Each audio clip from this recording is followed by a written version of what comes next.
Hello everybody, welcome back to Papa Saw Shop. I'm Papa, and this is the last installment. I think I've got two videos before this one on this 500i build that I was doing, and so anyway, I just want to do one last quick video, just show you what we came up with, and there she is. She's all put back together, and I haven't had a chance to start her yet, so let's we're gonna find out together whether it starts or not. I'll give her a couple pumps on the primer bulb. I don't know how many they recommend on here, but 5's always a good number for me. I pump everything 5 times. So anyhow, we'll give her a start and see what happens. Here we go.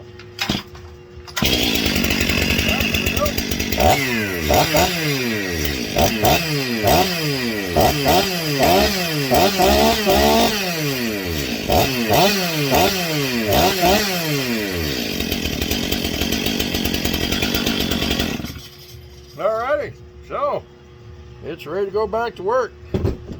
So yeah, anyway, it definitely not for the faint of heart. Like I said before, I think in the last video I did, if I want to say if you've never done one before, but you know, these things are still pretty new. I don't know too many people that have done them. Yeah, if you this is pretty intense. I would not recommend just anybody building these things. If you don't build saws for a living and you think you're going to do this in your spare time, I would strongly recommend that you don't. It's a pretty intense build. It's kind of, when you get right down to it, you know, I mean, you say, well, how could it be that intense? You know, you put the cylinder head on, screw the bolts on, and put everything in place. And there's a little bit of truth to that. But there's one little gasket that goes on the intake that's kind of precise. You won't put just a tad of silicone on there. They've got some kind of a sticky thing on the original cylinder, and it's just a gasket that just sticks right here, and so it's there's a couple of notches right here actually, and they had some sort of sealant in those, and then there was like a real thin layer of sealant around that gasket, and it looked to me like, I even got a little magnifying glass, and as I'm putting it back together, I thought, boy, that looks awfully precise, and it looked to me like there was brush marks on that little gasket, like they had actually brushed that sealant on there. So yeah, I mean, there's some little things.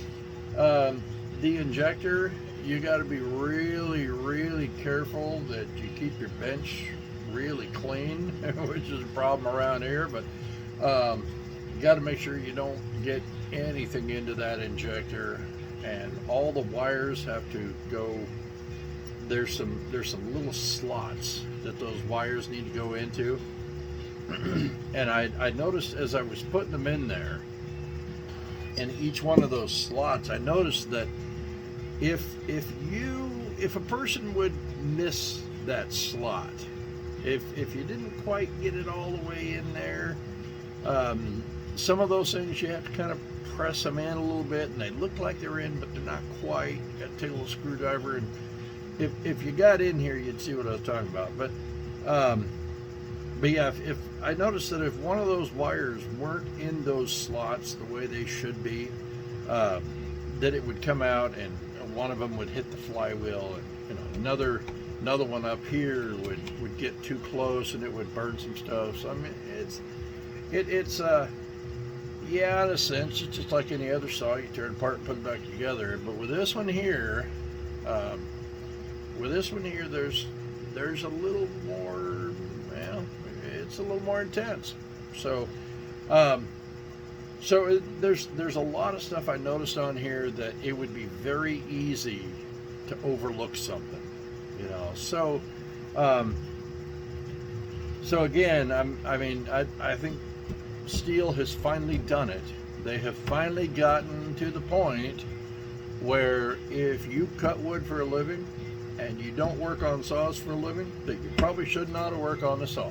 They've finally gotten to that point that, you know, like everybody's gotten to with our cars. You know, used to, you just grab a screwdriver and a pair of pliers and go out and fix a car. And now you pretty much got to be a jet engine mechanic to figure out how to start the damn thing. So I think if that's what they were going for, I think they've accomplished it. Yeah, I mean, you can probably tell for the money. I'm not hugely impressed with these things. Like I say, they're very pretty. You know, it's a beautiful saw, and you really can't. It's unmistakably easy how it starts, just like that. You know, I mean, where you saw it probably only takes a couple of pumps on the primer, and that's why it took a couple of times for me to start it. But yeah, it starts like a dream. So, but yeah, other than that, yeah, I know some saws that are built way more sturdier than this, and I got a couple of them I'm building on the bench right here. So I don't mention no names, but it rhymes with old goat. So there's my sales plug for the day. I want to throw that out there.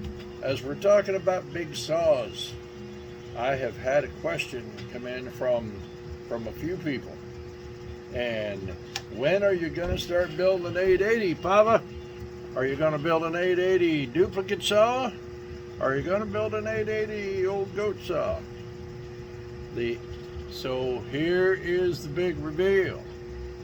The 880 duplicate saws, I am going to be taking orders for those in the next week or so. We're going to have those listed on the website here pretty doggone soon. And I'm gonna do another video on that just to let everybody know.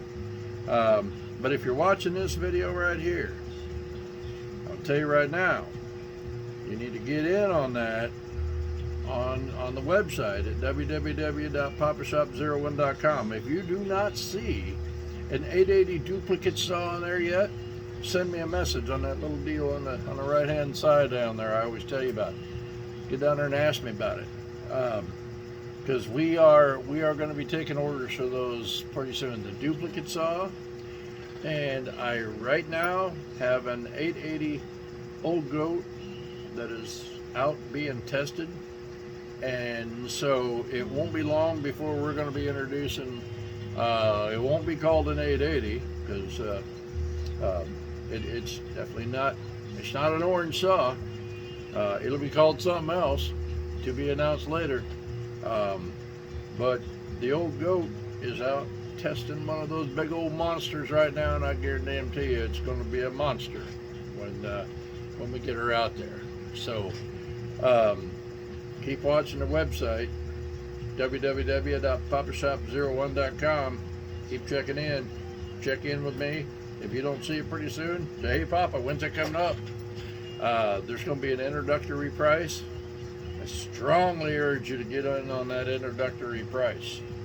I'm pretty much all caught up with saw runs and everything, so we're gearing up for the next big run. And so the sooner you get in on that, the sooner you get your saw, and it's not such a huge wait.